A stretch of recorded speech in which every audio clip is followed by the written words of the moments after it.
Breaking news, coach হাতুড়ি সিংয়ে out. বাংলাদেশের coach হলেন খালেদ মাহমুদ সুজন।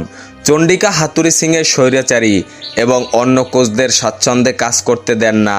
খালেদ মাহমুদ সুজন অভিজ্ঞতা থেকে এমন অভিযোগ তুলেছেন। টি-20 বিশ্বকাপের পর হাতুড়ি সিংয়ের সঙ্গে চুক্তি নবায়ন করবেন না বিসিবি। এসব গুঞ্জন সত্যি হলে জাতীয় দলের দায়িত্ব নিতে চান সুজন। তবে বিসিবি তাকে এই সুযোগ দেবেন কিনা তা নিয়ে সংশয় রয়েছে বাঙালির। খালেদ মাহমুদ সুজন বলেন, সুযোগ আসলে অবশ্যই নেব, তবে আমি মনে করি না সুযোগ আসবে। দেশি কোচদের একবার সুযোগ দিয়ে তো দেখতে পারে, 1 বা 2 বছরের জন্য। গত 2-1 বছরে এমন না যে বাংলাদেশ বিশ্বসেরা দল হয়ে গেছে। তিনি আরও বলেন, কোথায় আমরা পিছিয়ে আছি? আমরা বাঙালি বলে। আপনি যদি এখন বলেন আমাদের অভিজ্ঞতা নেই, তাহলে আমাদের সারা জীবনও অভিজ্ঞতা হবে না। একবার সুযোগ দিয়ে দেখতে হবে আমরা পারি কিনা।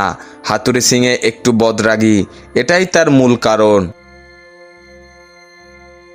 খেলাধুলার সকল আপডেট পেতে আমাদের ইউটিউব চ্যানেলটি সাবস্ক্রাইব এবং ফেসবুক পেজটি ফলো দিয়ে লাইক, কমেন্ট, শেয়ার করে আমাদের সাথে যুক্ত থাকুন। ধন্যবাদ।